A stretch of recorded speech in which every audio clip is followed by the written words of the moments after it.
प्रधानमंत्री नरेंद्र मोदी जो ये किया है, वहाँ पे जो बच्चे हैं उनको बता रहे थे कि क्या क्या आइडिया है, क्या क्या इनोवेशन है, वो अल्टरनेटिव लैब के जरिए तो ये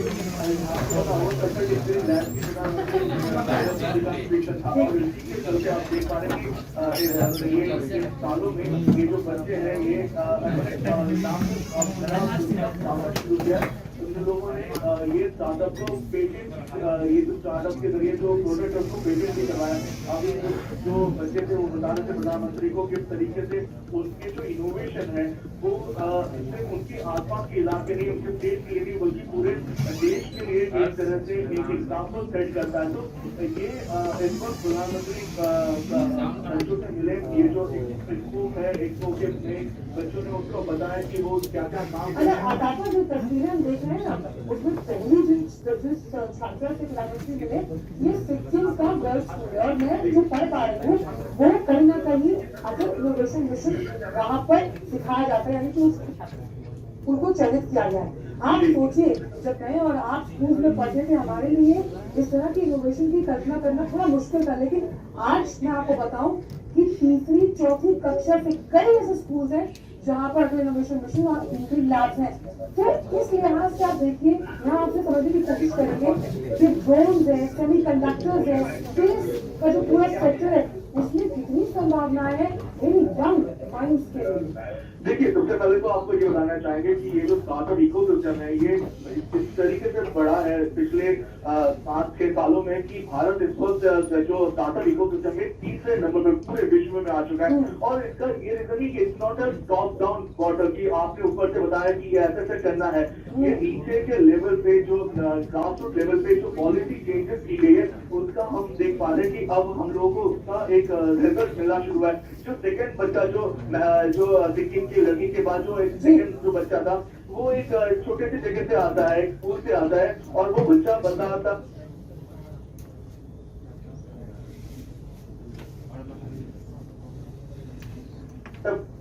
को अब ये दिमाग में आ रहा है कि आप कुछ भी जो बना रहे हैं वो सस्टेनेबल होना चाहिए, वो एनवायरमेंट कॉन्शियस होना चाहिए। तो ये एक तरह से ये सब ये जो थॉट प्रोसेस है ये इसमें बहुत बड़ा बदलाव आया है।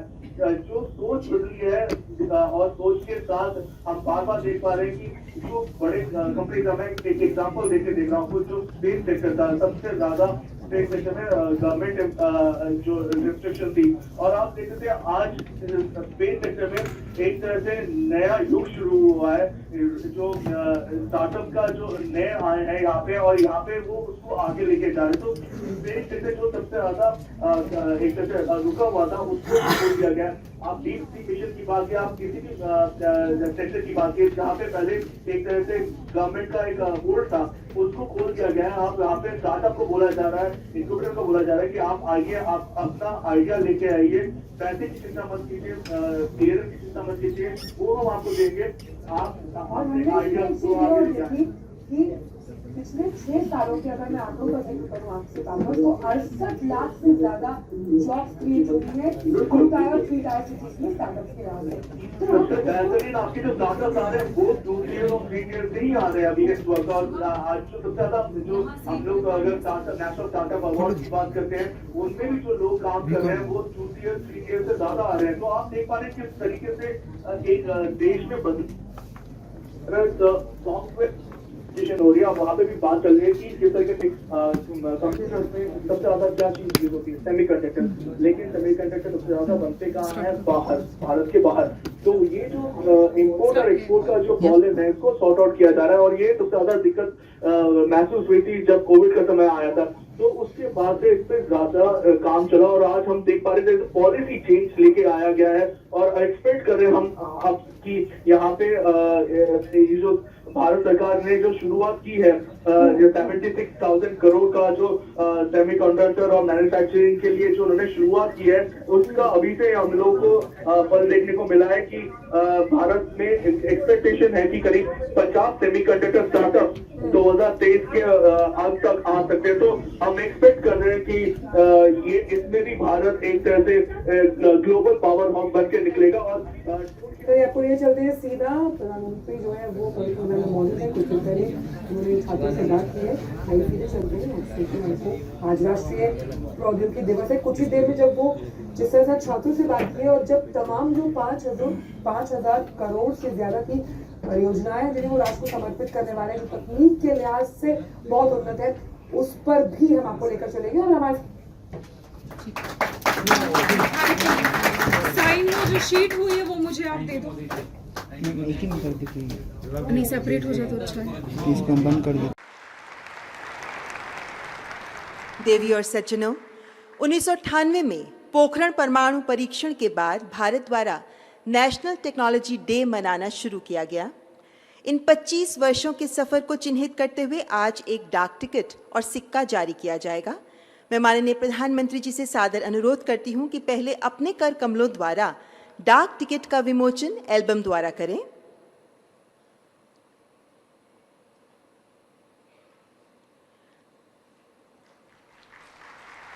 भारत सरकार के डाक विभाग द्वारा 25वें नेशनल टेक्नोलॉजी डे के उपलक्ष्य में विशेष रूप से इस डाक टिकट को तैयार किया गया है।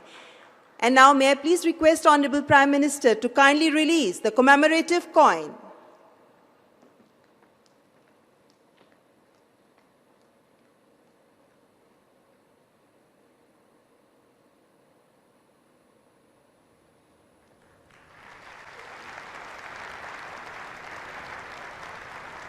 Thank you, Honorable Prime Minister. Ladies and gentlemen, Government of India is continuously upgrading and creating science and technology infrastructure in the country. विज्ञान के क्षेत्र में सुविधाओं और ढांचागत विकास के लिए किए जा रहे प्रयासों के सिलसिले को आगे बढ़ाते हुए आज माननीय प्रधानमंत्री जी के द्वारा कई पहल का उद्घाटन व शिलान्यास किया जा रहा है। The facilities which are being dedicated to the nation by Honorable Prime Minister are Homi Bhabha Cancer Hospital and Research Center, Visakhapatnam, Women and Children Cancer Hospital, Navi Mumbai, National Hadron Beam Therapy Facility, Navi Mumbai, Radiological Research Unit, Navi Mumbai, Fission Moly 99 Production Facility, Mumbai, and Rare Earth Permanent Magnet Plant, Visakhapatnam. और जिन facilities का आज माननीय प्रधानमंत्री जी के द्वारा शिलान्यास किया जा रहा है वे हैं Homi Bhabha cancer hospital and research centre, Jatni, Odisha, Platinum Jubilee Block of Tata Memorial Hospital, Mumbai, and Laser Interferometer Gravitational Wave Observatory, LIGO, India. May I please humbly request Honorable Prime Minister to kindly dedicate to the nation and lay the foundation stone for these facilities by pressing the button.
बहुत धन्यवाद। आज जिन facilities को राष्ट्र को समर्पित किया गया है या जिनका शिलान्यास किया गया है, ये सभी फैसिलिटीज़, इनकी विशेषता क्या है और किन मायनों में ये खास हैं, महत्वपूर्ण हैं, ये जानने के लिए आइए देखते हैं ये शॉर्ट फिल्म।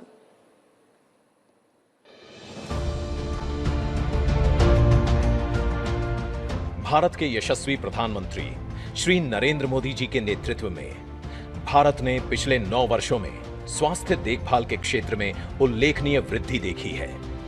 एम्स के विस्तार, मेडिकल कॉलेजों में वृद्धि और टीकाकरण अभियानों सहित कई महत्वपूर्ण पहलों ने इस प्रगति में योगदान दिया है। देश में कैंसर केयर इंफ्रास्ट्रक्चर को मजबूत करने के लिए 19 स्टेट कैंसर इंस्टीट्यूट्स और 20 टर्सरी केयर कैंसर सेंटर्स भी स्वीकृत किए गए। ऐसे में टाटा मेमोरियल सेंटर, जो कि परमाणु ऊर्जा विभाग की एक इकाई है, देश भर में स्थित अपने विभिन्न केंद्रों के माध्यम से कैंसर के आधुनिकतम इलाज को सुलभ बनाने में अत्यंत महत्वपूर्ण योगदान दे रहा है। ओडिशा के खुर्दा जिले के जटनी में 200 बेड वाला Homi Bhabha cancer hospital and research centre स्थापित किया जा रहा है।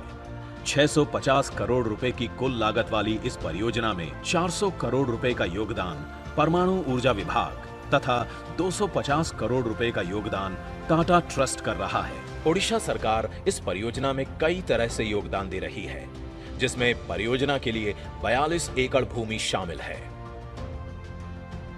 मुंबई, महाराष्ट्र में टाटा मेमोरियल हॉस्पिटल का प्लैटिनम जुबली ब्लॉक स्थापित किया जा रहा है। 938 करोड़ रुपए की लागत वाली इस सुविधा में 880 करोड़ रुपए बिल्डिंग के निर्माण में तथा 58 करोड़ रुपए सामान्य उपकरणों के लिए लगाए जाएंगे। सीएसआर के तहत अतिरिक्त 390 करोड़ रुपए सुपर स्पेशलिटी उपकरणों के लिए उपलब्ध कराए जाएंगे। आंध्र प्रदेश के विशाखापट्टनम में Homi Bhabha cancer hospital and research centre स्थापित किया गया है। 557 करोड़ रुपए की लागत से बना 100 बेड का यह अस्पताल कैंसर के निदान और उपचार के लिए अत्याधुनिक तकनीक से लैस है।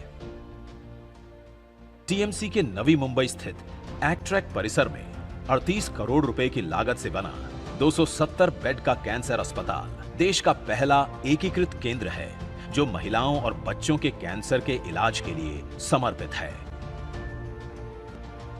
3 गैंट्रियों को एक साथ संचालित करने वाली देश की पहली national hadron beam therapy facility ACTREC Navi Mumbai में स्थित है।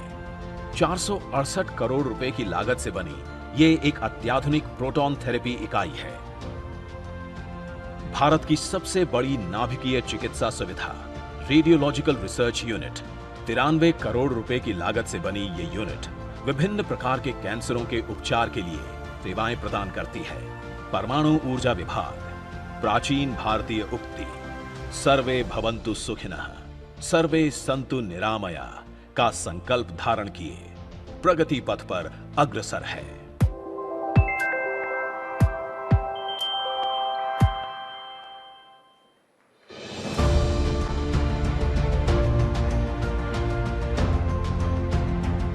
प्रधानमंत्री श्री नरेंद्र मोदी के गतिशील नेतृत्व में भारत ने पिछले 9 वर्षों में स्वास्थ्य के क्षेत्र में कई ठोस कदम उठाते हुए अभूतपूर्व सफलताएं अर्जित की हैं।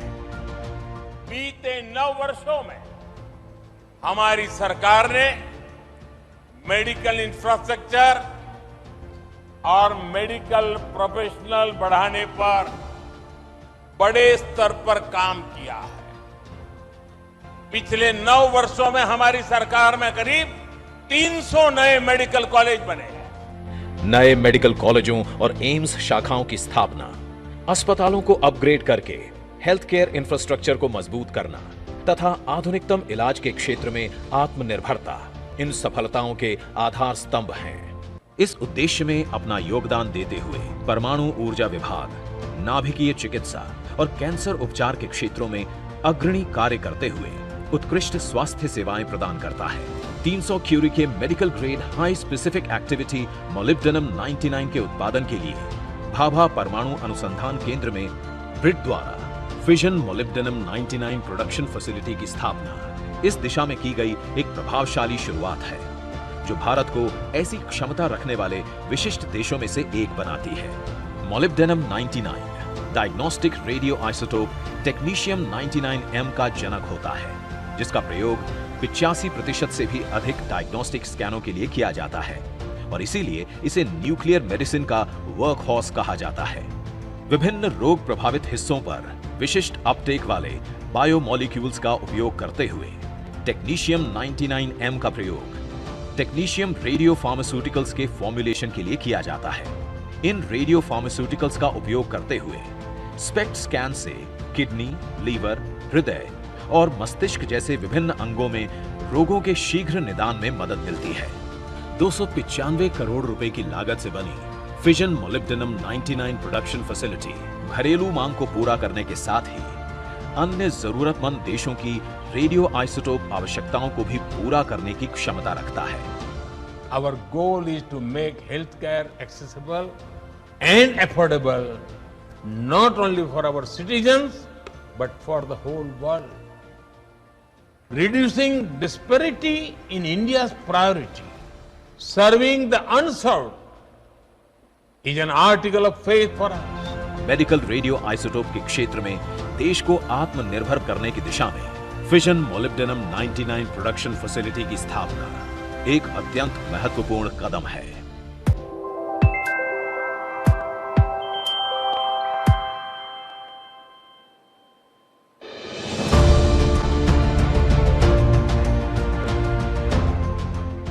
प्रधानमंत्री श्री नरेंद्र मोदी के दूरदर्शी नेतृत्व में भारत को उच्च तकनीक क्षेत्र में दुनिया के विकसित देशों के समकक्ष लाने और संबंधित औद्योगिक क्षेत्रों में आत्मनिर्भर बनाने का दृढ़ निश्चय निहित है।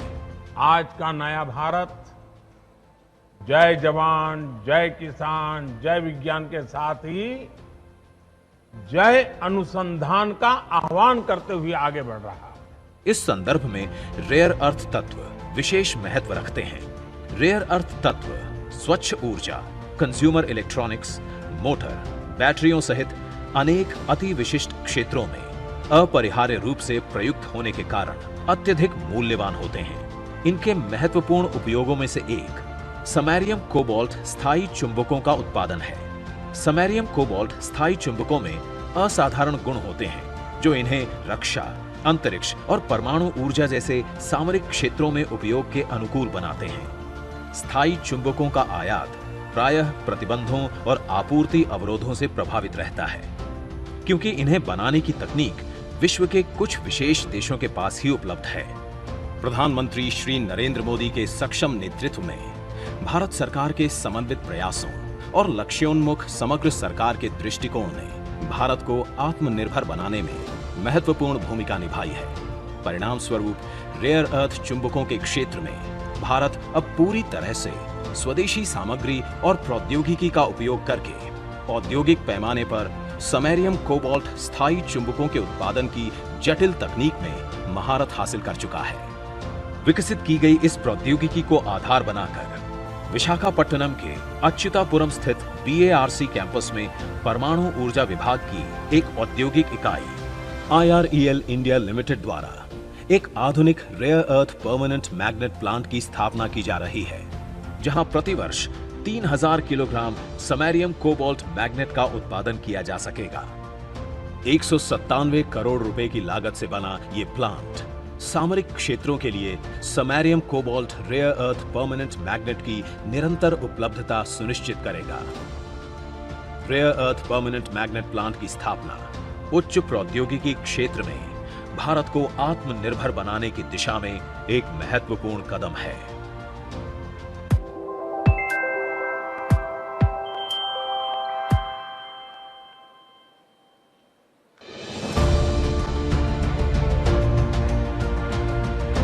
प्रधानमंत्री श्री नरेंद्र मोदी के गतिशील नेतृत्व में देश पिछले 8-9 वर्षों में अनुसंधान और विकास में अभूतपूर्व वृद्धि का साक्षी रहा है।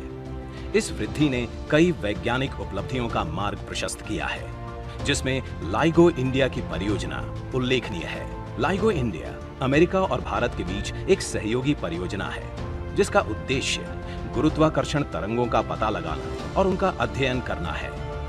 लाइगो इंडिया का निर्माण और स्थापना उन्नत वैज्ञानिक अनुसंधान में भारत की बढ़ती क्षमताओं का प्रमाण है। The greatest scientist of the last century, Albert Einstein, had given the theory about gravitational waves. It is a matter of immense pride for all of us that 37 Indian scientists from 9 Indian institutions participated in the International Laser Interferometer Gravitational Wave Observatory LIGO collaboration and proved this theory correct 3 years ago.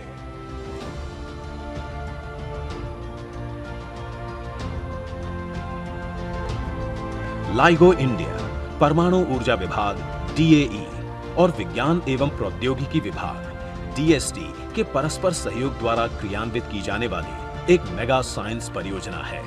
LIGO India, Caltech और MIT, America की LIGO laboratory के सहयोग से बनाई जा रही है और ये इन 2 वेधशालाओं के साथ ग्रेविटेशनल वेव डिटेक्टरों के एक वैश्विक नेटवर्क के रूप में काम करेगी। महाराष्ट्र के हिंगोली जिले में लाइगो इंडिया के लिए 428 एकड़ भूमि का अधिग्रहण पूरा हो चुका है और परियोजना के लिए राज्य सरकार से पर्यावरण संबंधी मंजूरी प्राप्त हो चुकी है।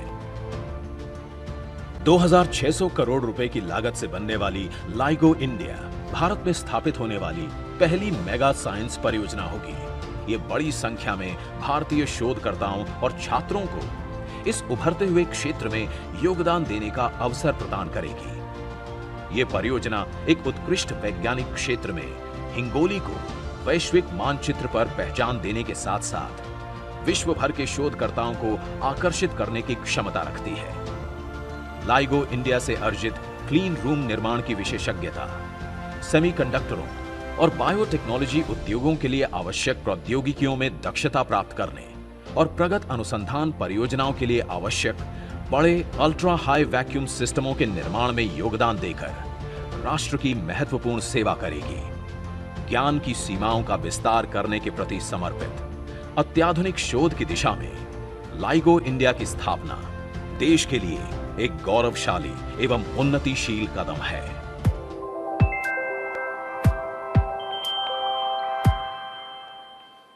तो देश में विज्ञान और तकनीक के क्षेत्र को रफ्तार देंगी ये सभी फैसिलिटीज।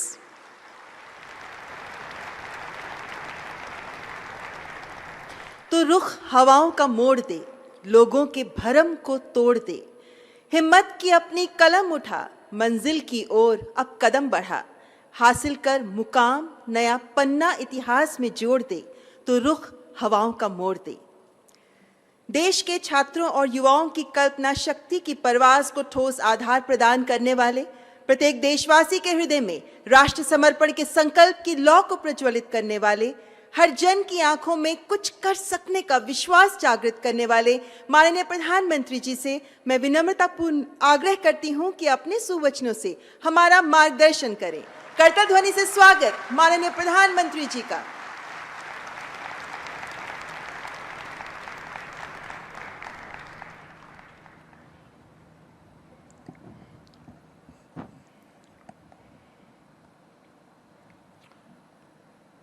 कार्यक्रम में उपस्थित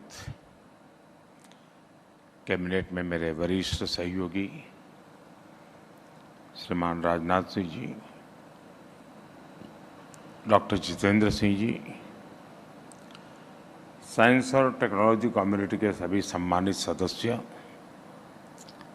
और मेरे युवा साथियों, आज 11 मई का ये दिन भारत के इतिहास के सबसे गौरवमयी दिनों में से एक है। आज भारत के वैज्ञानिकों ने पोखरण में वो उपलब्धि हासिल की थी जिसने मां भारती की हर संतान का सिर गर्व से ऊंचा कर दिया था। मैं वो दिन कभी भूल नहीं सकता जब अटल जी ने भारत के सफल परमाणु परीक्षण की घोषणा की थी। पोखरण परमाणु परीक्षण के जरिए भारत ने न केवल अपने वैज्ञानिक सामर्थ्य को साबित किया, बल्कि भारत के वैश्विक कद को एक नई ऊंचाई भी दी थी।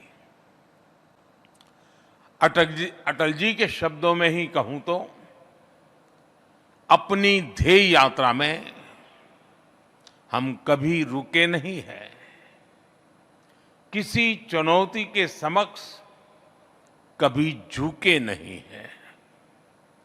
मैं सभी देशवासियों को आज के दिन की नेशनल टेक्नोलॉजी डे की बहुत बहुत शुभकामनाएं देता हूं। साथियों, आज इस अवसर पर कई फ्यूचरिस्टिक इनिशिएटिव्स का लोकार्पण और शिलान्यास भी हुआ है। मुंबई में national hadron beam therapy facility पर रेडियोलॉजिकल रिसर्च सेंटर हो, विशाखापट्टनम से के बार्क कैंपस में rare earth permanent magnet plant हो, मुंबई की फ्यूजन मौली 99 प्रोडक्शन फैसिलिटी हो, या विभिन्न शहरों के कैंसर हॉस्पिटल हो, ये सभी संस्थान न्यूक्लियर टेक्नोलॉजी की मदद से मानवता की और भारत की प्रगति को गति देंगे। आज Tata institute of fundamental research और laser interferometer gravitation wave observatory LIGO India का शिलान्यास भी हुआ है। लाइगो 21वीं सदी के सबसे बेहतरीन साइंस एंड टेक्नोलॉजी इनिशिएटिव में से एक है। दुनिया में गिने चुने देशों के पास ही इस तरह की ऑब्जर्वेटरी आज है। भारत के स्टूडेंट्स और साइंटिस्ट के लिए ये ऑब्जर्वेटरी आधुनिक रिसर्च के नए अवसर लेकर आ रही है। मैं इन प्रोजेक्ट्स के लिए भी देश के वैज्ञानिक समुदाय को, सभी देशवासियों को बधाई देता हूं। साथियों, इस समय हम आजादी के अमृतकाल के शुरुआती महीनों में हैं। हमारे सामने 2047 के स्पष्ट लक्ष्य हैं। हमें देश को विकसित बनाना है, हमें देश को आत्मनिर्भर बनाना है।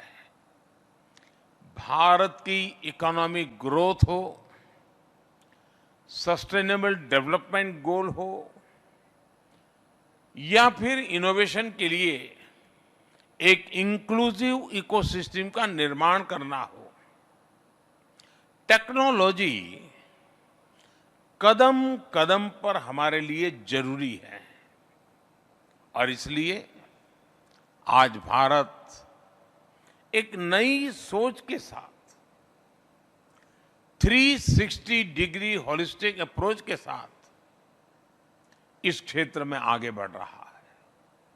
भारत टेक्नोलॉजी को अपना दबदबा कायम करने का माध्यम नहीं, बल्कि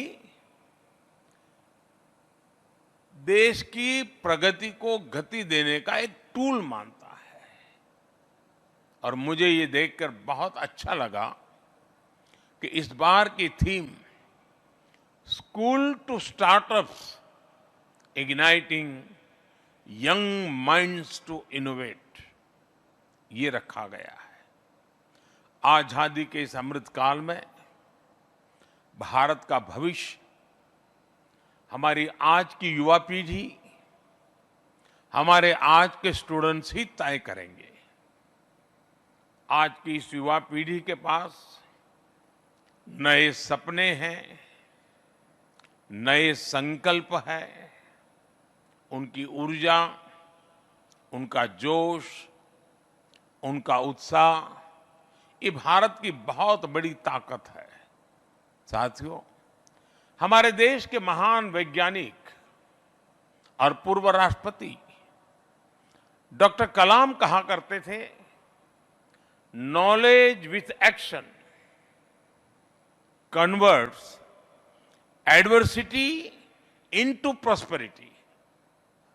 आज जब भारत एक नॉलेज सोसाइटी के तौर पर सशक्त हो रहा है, तो उतनी ही तेजी से एक्शन भी ले रहा है। भारत के यंग माइंड्स को इनोवेशन की तरफ प्रेरित करने के लिए बीते 9 वर्षों में देश में एक मजबूत बुनियाद बन चुकी है। कुछ साल पहले शुरू की गई अटल टिंकरिंग लैब्स ATL आज देश की इनोवेशन नर्सरी बन रही है। आज देश के 35 राज्यों में 700 जिलों में 10,000 से ज्यादा अटल टिंकरिंग लैब्स बनाई जा चुकी है।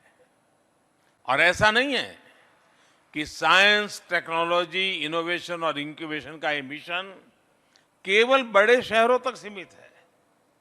करीब 60% अटल टिंकरिंग लैब्स सरकारी और ग्रामीण स्कूलों में खुली है।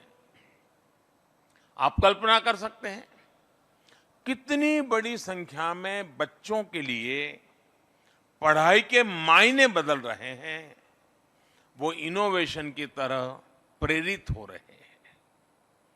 आपको ये जानकर खुशी होगी कि आज अटल टिंकरिंग लैब में 75 लाख से ज्यादा स्टूडेंट्स 12 लाख से ज्यादा इनोवेशन प्रोजेक्ट्स पर जी जान से जुटे हुए हैं, काम कर रहे हैं। यानी आने वाले समय में लाखों जूनियर साइंटिस्ट स्कूलों से निकलकर देश के कोने कोने में पहुंचने वाले हैं। इनकी हैंड होल्डिंग करना, हर तरह से मदद करना, इनके आइडियाज को इंप्लीमेंट करने में सहायता देना, ये हम सभी का बहुत बड़ा दायित्व है। आज सैकड़ों की संख्या में स्टार्टअप्स ऐसे हैं जिनका इंक्यूबेशन अटल इनोवेशन सेंटर्स में हुआ है। अटल टिंकरिंग लैब की ही तरह अटल इनोवेशन सेंटर्स AICs भी न्यू इंडिया के लेबोरेटरी बनकर उभर रहे हैं। आप देखिएगा, भारत के ये टिंकरप्रेन्योर्स, एंटरप्रेन्योर्स हम देखते थे, ये टिंकरप्रेन्योर्स हैं। कल ये लीडिंग एंटरप्रेन्योर्स बनने वाले हैं। साथियों, महर्षि पतंजलि का एक सूत्र है, परमाणु परम महत्व अंतः अस्य वशीकारः। यानी जब हम किसी लक्ष्य के लिए पूरी तरह समर्पित हो जाते हैं, तो परमाणु से लेकर ब्रह्मांड तक सब कुछ वश में आ जाता है। 2014 के बाद से भारत ने जिस तरह साइंस और टेक्नोलॉजी पर जोर देना शुरू किया है, वो बड़े बदलावों का कारण बना है। हमने जो स्टार्टअप इंडिया अभियान शुरू किया, जो डिजिटल इंडिया अभियान शुरू किया, जो नेशनल एजुकेशन पॉलिसी बनाई, उसने भी टेक्नोलॉजी क्षेत्र में भारत की सफलता को नई ऊंचाई दी है। पहले जो साइंस केवल किताबों तक सीमित थी, वो अब एक्सपेरिमेंट से आगे बढ़कर ज्यादा से ज्यादा पेटेंट्स में बदल रही है। भारत में 10 साल पहले एक वर्ष में 4000 के आसपास पेटेंट ग्रांट होते थे। आज इनकी संख्या सालाना 30,000 से भी ज्यादा हो गई है। भारत में 10 साल पहले सालाना 10,000 डिजाइन रजिस्टर होते थे। आज भारत में सालाना 15,000 से ज्यादा डिजाइन रजिस्टर हो रहे हैं। भारत में 10 साल पहले सालाना 70,000 से भी कम ट्रेडमार्क रजिस्टर होते थे। आज भारत में सालाना 2.5 लाख से ज्यादा ट्रेडमार्क रजिस्टर हो रहे हैं। साथियों, आज भारत हर उस दिशा में आगे बढ़ रहा है जो एक टेक लीडर कंट्री के लिए जरूरी होता है। आप में से कई साथी जानते हैं 2014 में हमारे देश में करीब 150 के आसपास ही इंक्यूबेशन सेंटर्स थे। आज भारत में इंक्यूबेशन सेंटर्स की संख्या 650 भी पार कर चुकी है। आज भारत ग्लोबल इनोवेशन इंडेक्स में 81 नंबर पे था, वहां से ऊपर उठ करके 40वें स्थान पर पहुंच चुका है। आज देश के युवा, हमारे स्टूडेंट्स अपने डिजिटल वेंचर्स खड़े कर रहे हैं, स्टार्टअप्स शुरू कर रहे हैं। 2014 में हमारे यहां स्टार्टअप की संख्या भी कुछ 100 के आसपास थी। आज हमारे देश में रिकॉग्नाइज्ड स्टार्टअप्स की संख्या भी करीब करीब 1 लाख पहुंच चुकी है। आज भारत दुनिया का तीसरा सबसे बड़ा स्टार्टअप इकोसिस्टम है और ये ग्रोथ उस समय में है जब दुनिया आर्थिक अनिश्चितताओं के दौर से गुजर रही है। ये भारत का सामर्थ्य दिखाता है, भारत का टैलेंट दिखाता है। और इसलिए मैं फिर कहूंगा, पॉलिसी मेकर्स के लिए, हमारे वैज्ञानिक समुदाय के लिए, देश भर में फैली हजारों रिसर्च लैब्स के लिए, हमारे प्राइवेट सेक्टर के लिए ये टाइम बहुत ही महत्वपूर्ण है। स्कूल टू स्टार्टअप्स की यात्रा हमारे स्टूडेंट्स करेंगे, लेकिन आपको उन्हें निरंतर गाइड करना होगा, प्रोत्साहित करना होगा और इसमें मेरा आप सभी को पूरा सपोर्ट रहेगा। साथियों, जब हम टेक्नोलॉजी के सामाजिक संदर्भ को समझते हुए आगे बढ़ते हैं तो टेक्नोलॉजी एम्पावरमेंट का बहुत बड़ा माध्यम बन जाती है।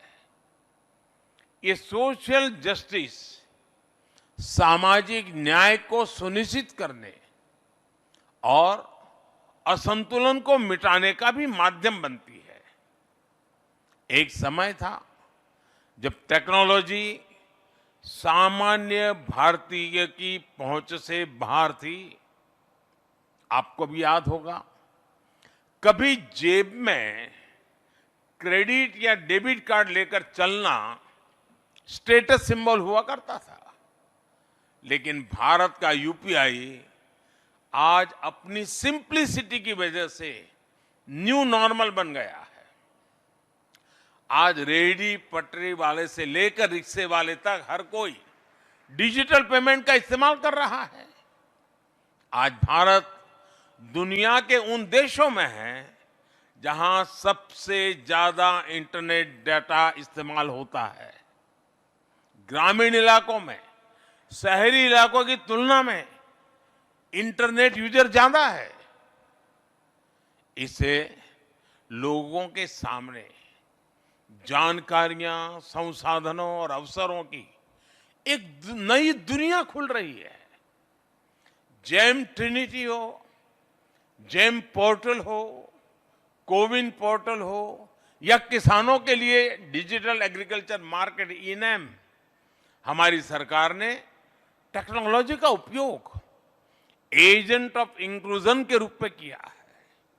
साथियों, टेक्नोलॉजी का सही तरीके से सही समय पर उपयोग समाज को नई शक्ति देता है। आज भारत में जीवन चक्र के हर पड़ाव के लिए कोई न कोई टेक्नोलॉजिकल सॉल्यूशंस तैयार हो रहे हैं। जन्म के समय ऑनलाइन बर्थ सर्टिफिकेट की सुविधा है। बच्चा जब स्कूल की शुरुआत करता है तो उसके पास ई पाठशाला और दीक्षा जैसे फ्री ई लर्निंग प्लेटफॉर्म्स है, और आगे बढ़ने पर वो नेशनल स्कॉलरशिप पोर्टल पर स्कॉलरशिप के लिए अप्लाई कर सकता है। जब वो अपनी नौकरी शुरू करता है तो उसके पास यूनिवर्सल एक्सेस नंबर की सुविधा है, ताकि जॉब बदलने पर भी उसे कोई भी दिक्कत ना आए। किसी बीमारी की स्थिति में वो तुरंत आज ई संजीवनी की मदद से अपनी उपचार की व्यवस्था कर सकता है। बुजुर्गों के लिए बायोमेट्रिक एनेबल्ड डिजिटल सर्विस जीवन प्रमाण की सुविधा है। आप सोचिए, पहले बुजुर्गों को पेंशन जैसे कामों के लिए अपने जिंदा होने का सबूत देना होता था।